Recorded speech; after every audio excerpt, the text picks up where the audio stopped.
നമ്മുടെ പഴയ രാജകുമാരി ഉണ്ടല്ലോ, പുള്ളിക്കാരി വീട്ടിൽ വന്നു. പുള്ളിക്കാരിക്ക് ടൊമാറ്റോ റൈസ് കഴിക്കാൻ ഭയങ്കര ആഗ്രഹം. അപ്പോൾ വേഗം ഒന്നും നോക്കില്ല, രാജകുമാരി അല്ലേ, ഓർഡറിംഗ് അല്ലേ, അപ്പോൾ വേഗം ഉണ്ടാക്കാമെന്ന് വിചാരിച്ചു. നമ്മുടെ പാൻ ചൂടായ ശേഷം അതിലേക്ക് വെളിച്ചെണ്ണ ഒഴിച്ചു, നമ്മുടെ മസാലകളൊക്കെ ചേർത്തു, ഇഞ്ചി വെളുത്തുള്ളി പച്ചമുളക് ചതച്ച് ചേർത്തു. രാജകുമാരിക്ക് വിശന്നിട്ട് വയ്യ. ഞാൻ രാജകുമാരി പറഞ്ഞു, രാജകുമാരി ഒരു 5 മിനിറ്റ് ഇപ്പോൾ റെഡിയാക്കാം. ആ രാജകുമാരി TV കണ്ട് അവിടെ ഇരുന്നു.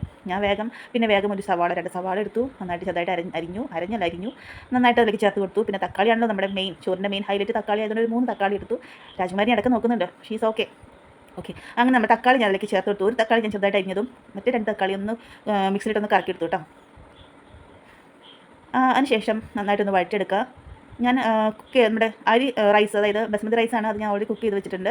എനിക്കറിയാം രാജകുമാരി വരുന്ന ഒരു ഹിൻഡ് കിട്ടിയിട്ടുണ്ടായിരുന്നു, ഞാൻ ജസ്റ്റ് ഒന്ന് കുക്ക് ചെയ്ത് വെച്ചിട്ടുണ്ടായിരുന്നു റൈസ്. അപ്പോൾ റൈസ് വെച്ചിട്ട് നമുക്ക് എന്തുകൊണ്ട് ഉണ്ടാക്കാമല്ലോ, അതുകൊണ്ടാണ്. പക്ഷേ രാജകുമാരി ഓർഡർ ചെയ്ത് ടൊമാറ്റോ റൈസാണ് കേട്ടോ, അപ്പോൾ അതുകൊണ്ട് ഇത് ഉണ്ടാക്കാമെന്ന് വിചാരിച്ചു. അങ്ങനെ റൈസ് റെഡിയാണ്. ഇനി നമുക്ക് ഇതിലേക്ക് വേണ്ടത് മല്ലിയിലയും പുതിനയിലയാണ് കേട്ടോ, അതും അതിലേക്ക് ചേർത്ത് കൊടുത്തു. രാജകുമാരിക്ക് ഇപ്പോഴും വിശക്കുണ്ടെന്ന് പറയേണ്ടത്, അപ്പോൾ ഞാൻ രാജകുമാരിക്ക് ഇച്ചിരി ബണ്ണും ചായയും കൊടുത്തിട്ടോ. തൽക്കാലം രാജകുമാരി ഇത് കഴിക്കും, അപ്പോഴത്തേക്കും റെഡിയാവും. ഇത് കഴിച്ച് കഴിയുമ്പോഴത്തേക്കും റെഡിയാവുമെന്ന് പറഞ്ഞിട്ട് ഞാൻ അങ്ങോട്ട് പോകുന്നു. പിന്നെ വേണ്ടത് ഉപ്പാണ്. ആവശ്യത്തിന് ഉപ്പിട്ട് കൊടുക്കുക കേട്ടോ. പിന്നെ രാജകുമാരിക്ക് അത് എരിവില്ല, ഇഷ്ടമല്ല, അതുകൊണ്ട് കുറച്ച് എരിവാ ചേർത്തിട്ടുള്ളൂ. പച്ചമുളകിന് ഓൾറെഡി എരിവുള്ളതുകൊണ്ട് ഒരു കാശ്മീരി മുളക് കൂടി ചേർത്തു. അത് ഞാനത് സ്കിപ്പ് ചെയ്ത് പോയിട്ടോ, അതുകൊണ്ട് ചേർത്തിട്ടുണ്ട്. പിന്നെ വേണ്ടത് നമുക്ക് നമ്മുടെ റൈസാണ്. റൈസ് ഞാൻ ഓൾറെഡി അതിലേക്ക് ഗ്രാമ്പൂ, ഏലക്ക, കുരുമുളക് പൊടി, നാരങ്ങ നീര് ഇതെല്ലാം ഒന്ന് ചേർത്തിട്ടാണ് വേവിക്കാൻ വെച്ചത്. കുറച്ച് ഉപ്പുപൊടി ചേർത്തിട്ടാണ് വേവിക്കാൻ വെച്ചത്. അപ്പോൾ നമ്മുടെ റൈസ് കുക്ക് ആയിട്ടുണ്ട്, അതുകൊണ്ട് ചേർത്ത് കൊടുക്കുക. കുറച്ചായിട്ട് ചേർത്ത് കൊടുക്കുക.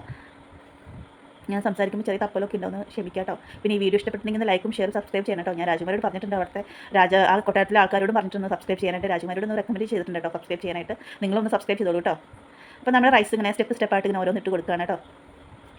മൊത്തമായിട്ട് ഇട്ട് കൊടുക്കാണ്ട് കുറച്ചായിട്ട് ഇട്ട് കൊടുക്കുമ്പോൾ നമുക്കെല്ലാം ഭാഗത്തും എത്തും.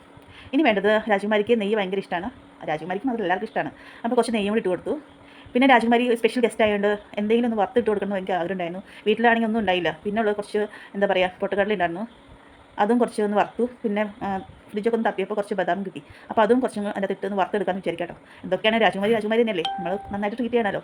അപ്പോൾ രാജകുമാരി ബണ്ണ് ഏകദേശം രാജകുമാരി കഴിയാറായിട്ടുണ്ട്. ഇപ്പോൾ റെഡിയാവും രാജകുമാരി. ഒന്നൊരു 2 മിനിറ്റ് കൂടി വെയിറ്റ് ചെയ്യട്ടോ. അപ്പോൾ നമ്മുടെ ബദാമും പൊട്ടുകടല ഏകദേശം വറുത്ത് വന്നിട്ടുണ്ട്, വല്ലാണ്ട് കഴിക്കേണ്ട. അങ്ങനെ നമ്മുടെ റെസിപ്പി, അതായത് ടൊമാറ്റോ റൈസ് റെഡി ആയിട്ടുണ്ട്. ഈ വറുത്ത പൊട്ടുകടലയും ബദാമും അതിലേക്ക് ചേർത്ത് കൊടുക്കുക. റെഡി ആയിട്ടുണ്ട്. രാജകുമാരി വന്നോളൂ, എല്ലാം റെഡി ആയിട്ടുണ്ട് കേട്ടോ. രാജകുമാരി ഇത് കേൾക്കേണ്ട താമസം ഓടി വേഗം കൈ കഴുകിയിട്ടുണ്ടോ ദൈവത്തിന് അറിയാം. അങ്ങനെ രാജകുമാരിയുടെ ഫുഡ് റെഡിയാണ്.